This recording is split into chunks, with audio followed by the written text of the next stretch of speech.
name is Escott. I'm from the Games Technology course, and my dissertation title is How the Use of Visual Search Can Influence Future Games Design. My dissertation basically looks at previous visual search experiments, so finding an object within an environment sort of thing, and expanding upon it to apply it directly to the games industry. So my experiment basically looked at having 20 videos of 30 seconds length of empty environments within Fallout 4, and people were given tasks beforehand to find an object or just to be asked a question after the end, to basically pay attention via the use of an eye tracker. So I could actually look at how they explore the environment and basically refer back to my two hypotheses. Well, there had been a large section of previous experiments that had basically looked at using eye trackers, but mainly on different sectors within the industry, so such as marketing, advertisement, and psychology backgrounds mainly.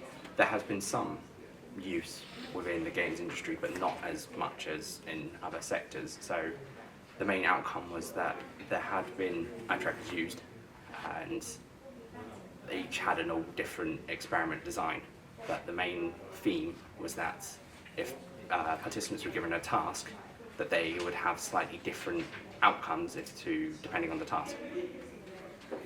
So for my experiment, I used a SR Research iLink2 eye tracker, which is found within the psychology department of the university.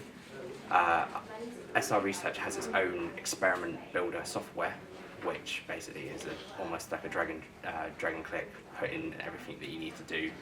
I recorded 20 videos using Fraps, standard within Fallout 4, to then import into Experiment Builder.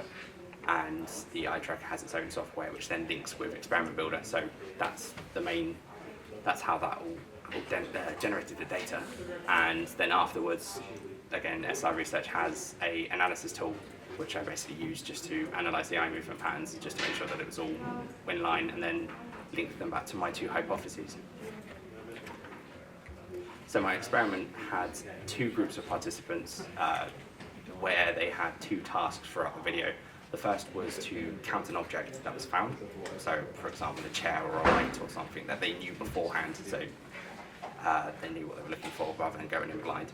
The second question was to just watch the environment, and they would be asked a question afterwards. So, for example, did they climb a staircase, or did they see a bookcase or a clock on the wall, that sort of thing. Both groups had the same 20 videos, but depending on what group they were assigned to, they had the reverse order. So, if you were in Group A, the first 10 videos were specific questions that what you were looking for, but if you're in the other group, those same 10 questions would be what was in the environment after. All entirely randomized, so no two participants had the same experiment, I think, statistically. So yeah, that was about it.